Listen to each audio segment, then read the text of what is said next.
Shalom saudara, ketemu lagi dengan saya di Gitar Aroma.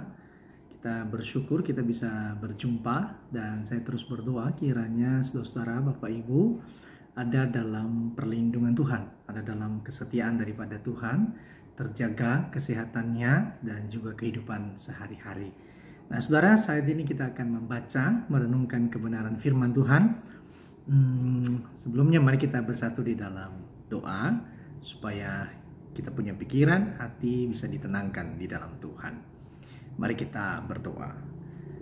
Tuhan, kami bersyukur dan kami mau belajar akan firman-Mu. Tuhan kiranya berkenan, memberkati dan menolong setiap kami sehingga pikiran kami terbuka, pemahaman kami lebih baik dan kehidupan kami diubah menjadi lebih baik. Kami bersyukur kepada Engkau di dalam nama Yesus Kristus. Amin. Nah, saudara, mari kita membuka di dalam Yesaya 58 ayat yang ke-9b sampai ayat yang ke-14. Satu bagian yang tapak lebih panjang ya, tapi tidak menjadi masalah. Kiranya Bapak Ibu bisa mendengar dengan baik.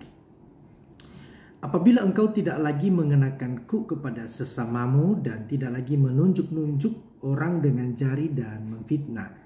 Apabila engkau menyerahkan kepada orang lapar apa yang kau inginkan sendiri dan memuaskan hati orang yang tertindas, maka terangmu akan terbit dalam gelap dan kegelapanmu akan seperti rembang tengah hari.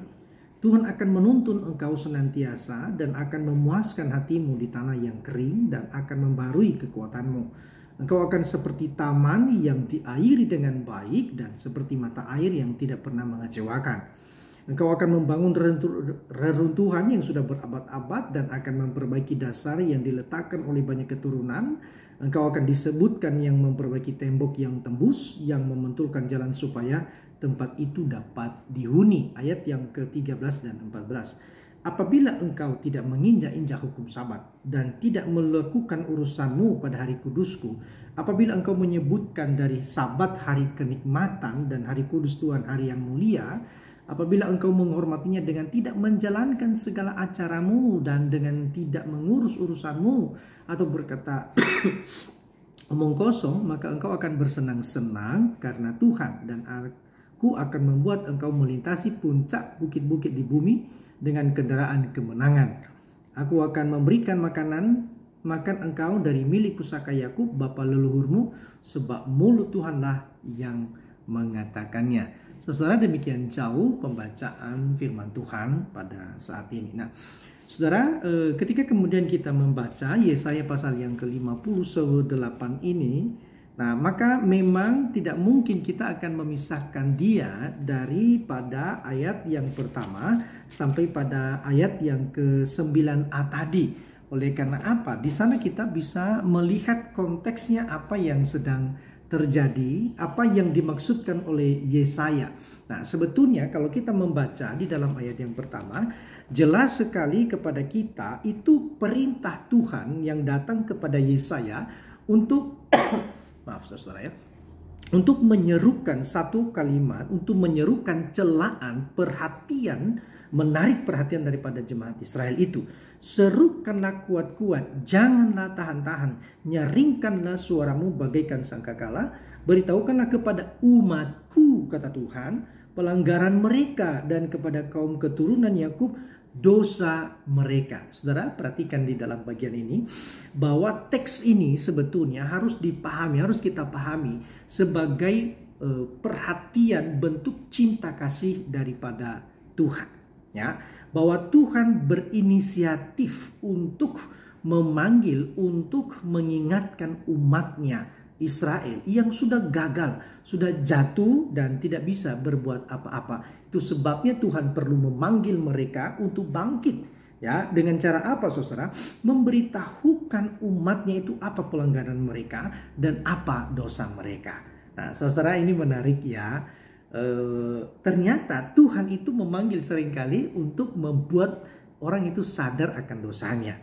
Nah, tetapi zaman sekarang ya, kita melihat ada begitu banyak orang Kristen sebetulnya yang kalau dosanya itu disinggung, maka ia menjadi marah. Dia marah kepada para pendeta, dia marah kepada para hamba Tuhan yang dimana dosanya itu dibongkar, saudara. Nah itu sebabnya juga banyak para hamba Tuhan, para pendeta itu tidak berani menegur dosa, saudara. Nah ini masalahnya. Jemaatnya ngamukan ketika dosanya ditegur, pendetanya juga ketakutan untuk menegur dosa. Nah hati-hati saudara, oleh karena apa? Allah itu seringkali berbelas kasihan dengan menegur dosa, mengingatkan kita untuk kembali kepada Dia. Nah di dalam ayat-ayat berikutnya itu saudara, maka Tuhan itu menunjukkan ini loh, pelanggaran kamu ini, dosa kamu itu ini. Ketika kemudian engkau berbantah-bantahan kepadaku, misalnya di dalam ayat yang ketiga, mengapa kami berpuasa dan engkau tidak memperhatikannya juga? Mengapa kami merendahkan diri dan engkau tidak mengindahkan juga? Ini loh alasannya kenapa aku tidak mendengarkan. Sebetulnya kalau kita nanti melihat di dalam pasal yang ke-59 saudara, maka jelas sekali dosa atau pelanggaran yang dilakukan oleh orang Israel itulah yang menyebabkan tangan Tuhan itu tampak terlambat, tampak tidak terlalu cepat untuk mereka, oleh karena dosa-dosa dan pelanggaran mereka. Nanti kita bisa lihat di dalam pasal yang ke-59. Nah, di dalam bagian ini saudara, Tuhan mengingatkan mereka nih. Nah, masalahnya pertanyaannya adalah apa kesalahan daripada orang-orang Israel yang kita temukan dalam bagian ini. Nah, saudara, memang dijelaskan kepada kita keadaan orang-orang Israel apa yang mereka lakukan. Di dalam ayat yang 3b di sana dikatakan kesalahan mereka, ya. Sesungguhnya pada hari puasamu engkau masih tetap mengurus urusanmu. Ya, yang kedua, engkau mendesak-desak semua buruhmu. Memarah-marahi lebih tepatnya, ya. Menganggap mereka itu terlalu rendahan, ya. Jadi ternyata tidak boleh. Bapak Ibu yang punya pembantu, ya, berlakulah adil kepada mereka. Juga di dalam surat Paulus juga mengatakan begitu, ya. Jadi para pemimpin yang punya buruh, misalnya pembantu rumah tangga, itu harus dihargai juga sebagai manusia. Bukan serta-merta dia adalah budak, dia adalah pembantu kita, maka kita sembarangan bertindak dan berbuat kepada mereka. Tidak seperti itu. Nah, lalu kemudian dalam ayat yang keempat juga, kamu berpuasa tapi berbantah, berkelahi, memukul dengan tinju, dengan tidak semena-mena, artinya tidak adil sebetulnya. Nah, dengan caramu yang seperti itu, mana mungkin sih kamu akan didengar oleh Tuhan. Nah, saudara, tampaknya sangat sederhana sekali ya ke kondisi atau dosa daripada orang Israel. Tetapi saya mau katakan begini saudara, ketika kemudian kita membacanya, merenungkannya, bahkan itu menjadi perhatian yang amat serius daripada Tuhan, maka dosa ini bukan dosa gampangan. Dosa ini bukan dosa yang main-main di hadapan Allah. Kita bisa katakan saudara bahwa orang Israel itu melakukan desakralisasi ibadah. Sesuatu yang sakral dan dijadikan tidak sakral lagi. Saudara, saya pernah ingat sebuah khotbah, sebuah peristiwa di luar negeri begitu ya. Ada pendeta yang kemudian ketika melayani perjamuan kudus, lalu kemudian ada jemaat yang bawa anjingnya di dalam gereja. Kalau kita di budaya timur sih agak susah ya melihat jemaat bawa anjing dalam ibadah begitu ya. Itu aneh sekali ya. Nah, di kesempatan itu saudara, maka kemudian orang jemaat ini membawa anjingnya ketika terjadi perjamuan kudus. Lalu kemudian saudara, pendetanya, aneh sekali tindakannya. Pendetanya itu memberikan roti dan anggur itu kepada anjing yang dibawa oleh jemaat ini. Saudara, itu satu peristiwa yang membuat gempar. Sehingga pendeta ini kemudian dipanggil dan diadili. Dia kenapa begitu dan alasannya saudara apa? Ya tindakan pastoral dong. Kita menerima orangnya, kita menerima juga binatangnya. Jadi itu dia diterima, orang itu merasa diterima.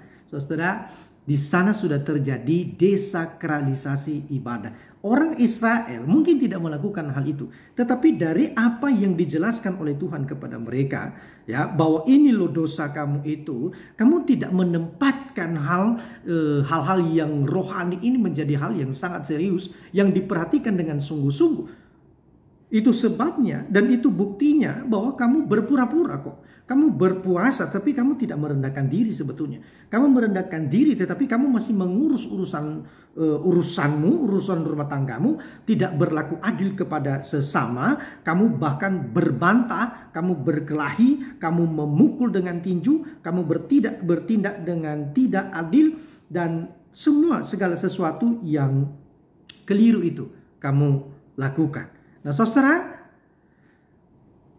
di dalamnya itu, di dalam teguran Allah kepada orang Israel, sebetulnya ingin dikatakan oleh Allah bahwa kamu jangan coba-coba memanfaatkan saya.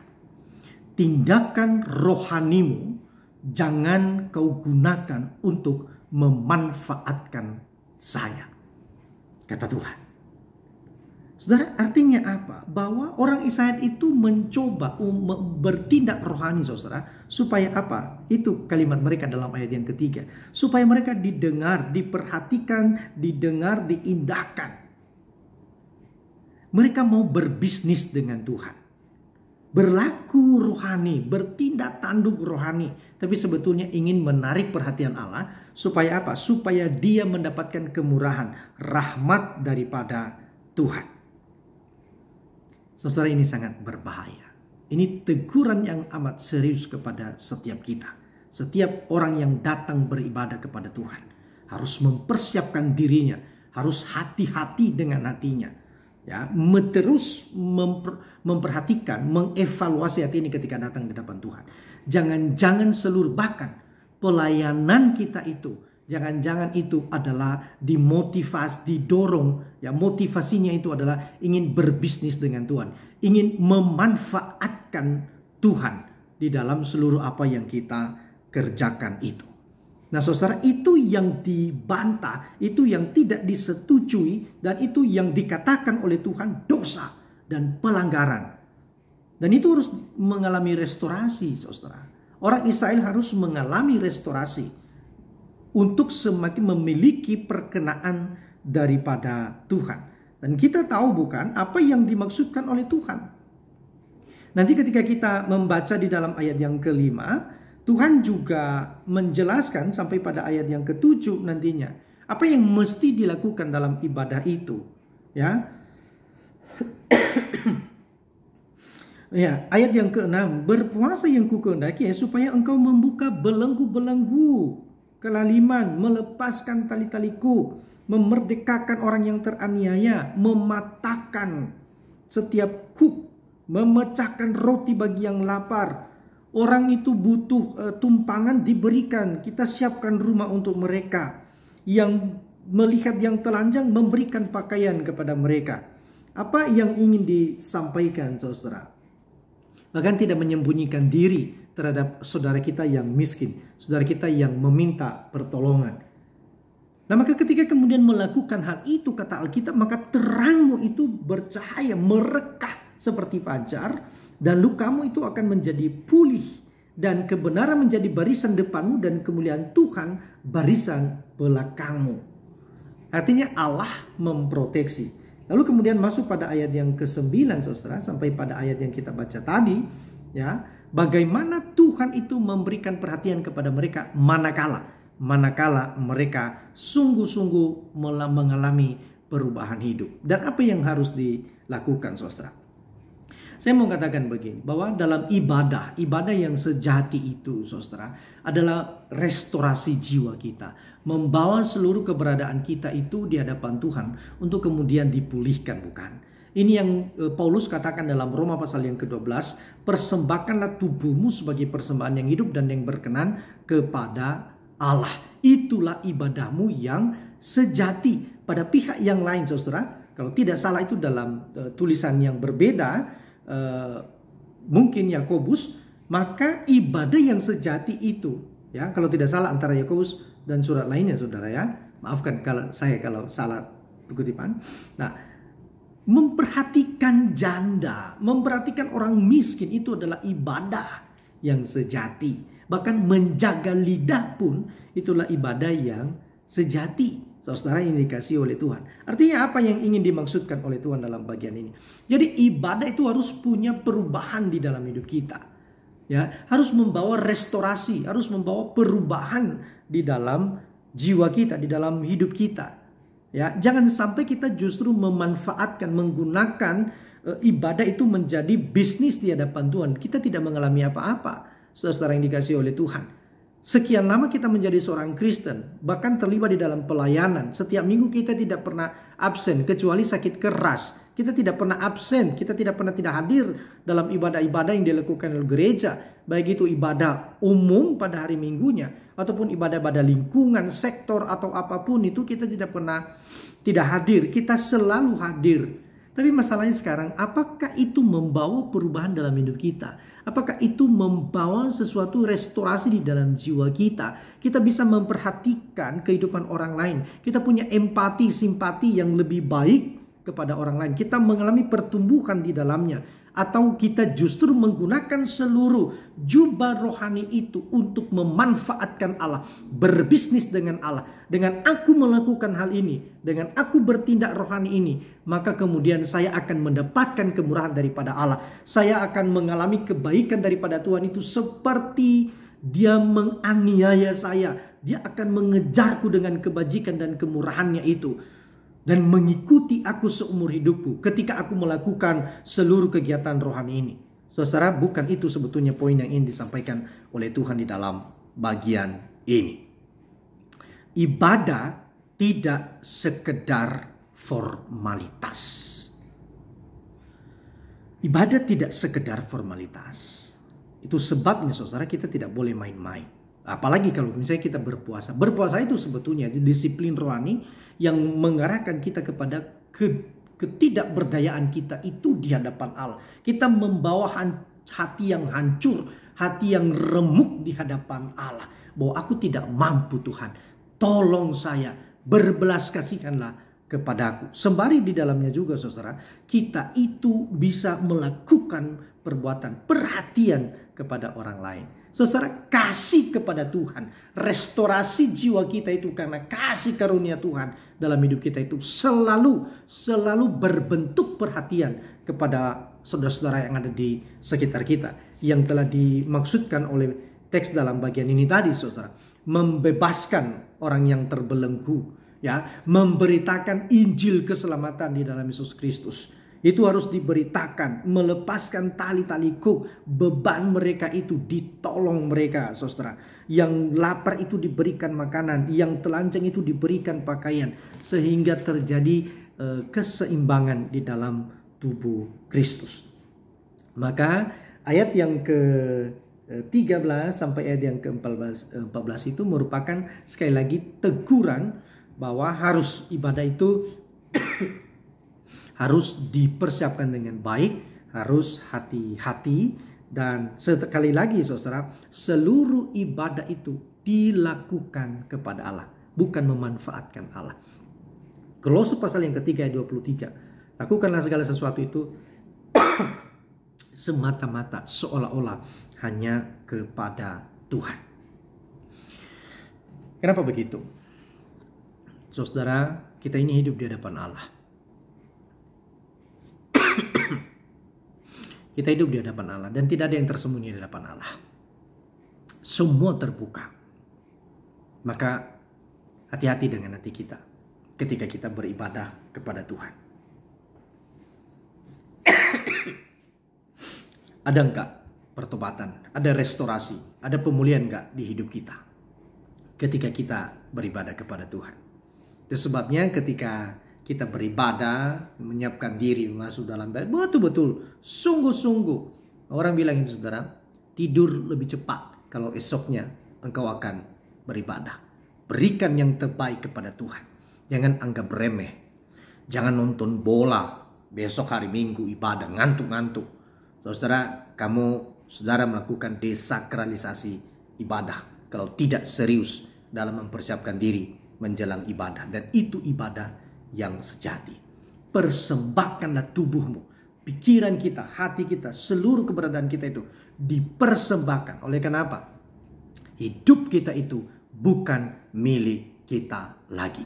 Hidup kita itu telah ditebus dan menjadi milik Kristus Yesus Tuhan kita. Maka kita perlu mempersiapkan, kita perlu memberikan yang terbaik kepada Tuhan, karena Dia yang memiliki kehidupan kita.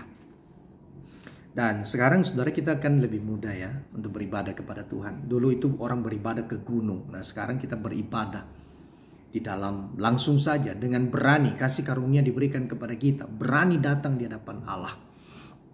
Maka sekali lagi, mari kita bertumbuh dalam ibadah, giat dalam ibadah, sungguh-sungguh di dalam beribadah. Dan ingat sekali lagi, semua itu dilakukan hanya kepada Tuhan, bukan untuk memanfaatkan Tuhan. Ibadah bukan untuk memanfaatkan Tuhan. Sejujur-jujurnya, seremuk-remuknya, sehancur-hancurnya dibawa di hadapan Tuhan. Maka itu yang dimaksudkan di dalam ayat yang 11-12, sebuah janji penghiburan. Tuhan akan menuntun engkau senantiasa, dan akan memuaskan hatimu di tanah yang kering, dan akan membaharui kekuatanmu. Engkau akan seperti taman yang diairi dengan baik, dan seperti mata air yang tidak pernah mengecewakan. Engkau akan membangun reruntuhan yang sudah berabad-abad, dan akan memperbaiki dasar yang diletakkan oleh banyak keturunan. Engkau akan disebutkan yang memperbaiki tembok yang tembus, yang membetulkan jalan supaya tempat itu dapat dihuni. Berkat Tuhan bagi orang yang sungguh-sungguh mengalami restorasi, pembaharuan di dalam hidupnya. Tuhan memberkati. Mari kita berdoa.